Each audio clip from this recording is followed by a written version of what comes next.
بسم اللہ الرحمن الرحیم۔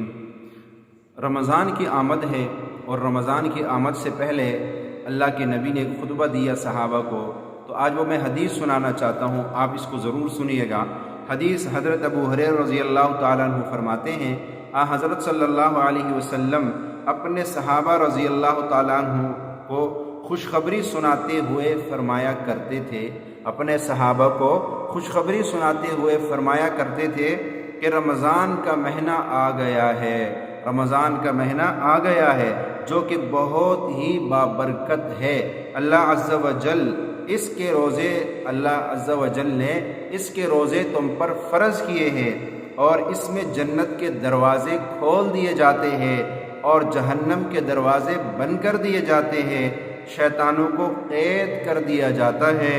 اس میں شب قدر ہے جو 1000 مہینوں سے بڑھ کر ہے۔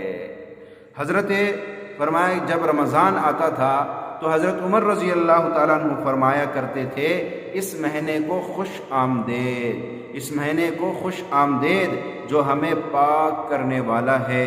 پورا رمضان خیر ہی خیر ہے، ان دن کا روزہ ہو یا رات کا قیام ہو۔ اس مہینے میں خرچ کرنا جہاد میں خرچ کرنے کا جتنا درجہ رکھتا ہے۔ تو بھائیو، یہ مہینہ بڑا بابرکت مہینہ ہے، یہ اللہ کی طرف سے مہمان بن کے آ رہا ہے۔ خیال کرنا، ہمارے گھر میں ہمارا کوئی مہمان آئے، ہماری دلی خواہش ہوتی ہے کہ ہمارا مہمان ہم سے خوش ہو کے جائے، ہمارا مہمان جاتے ہوئے ہماری تعریفیں کرے، ہمارا مہمان ناراض نہ ہو، ہمارے مہمان کو تکلیف نہ ہو۔ یہ اللہ کا مہمان بن کے، یہ اللہ کی طرف سے ہمارا مہمان بن کے آ رہا ہے۔